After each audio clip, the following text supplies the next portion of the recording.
అదే RTV app వార్తల్ని క్షణాల్లో చదివే అవకాశం ఉంటుంది. ఒక న్యూస్ పేపర్, ఒక టెలివిజన్ ఛానల్ మీ చేతుల్లో ఎప్పుడూ ఉంటాయి.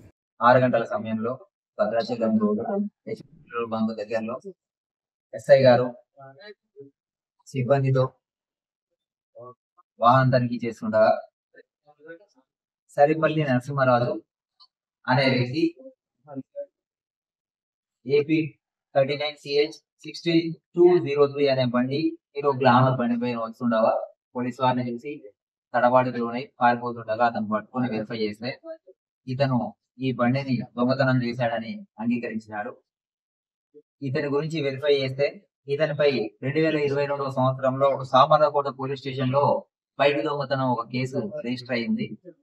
ఇతను గత కొంతకాలంగా ఆ కేసులో బయటకు వచ్చిన తర్వాత నుంచి మళ్ళీ దొంగతనాలకు పాల్పడుతూ ఒక 9 బండ్లను దొంగతనం చేయడం జరిగింది. ఆ 9 బండ్లను కూడా ఎస్ఐ గారు సిబ్బందితో రికవరీ చేయడం జరిగింది. ఈ 9 బండ్లను పోలీస్ స్టేషన్లలో కాకినాడ, పెద్దాపురం, తర్వాత కాకినాడ రూరల్, రాజమండ్రి,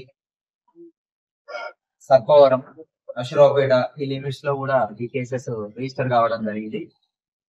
ఇతన్ని ఈ రోజు అరెస్ట్ చేసి కోర్టు ముందు ప్రొడ్యూస్ చేయడం జరుగుతుంది. మరిన్ని వీడియోస్ కోసం ఛానల్ ని సబ్స్క్రైబ్ చేయండి. లేటెస్ట్ అప్డేట్స్ కోసం వాట్సాప్ ఛానల్ ని ఫాలో అవ్వండి. ఆ లింక్ డిస్క్రిప్షన్ లో ఉంది.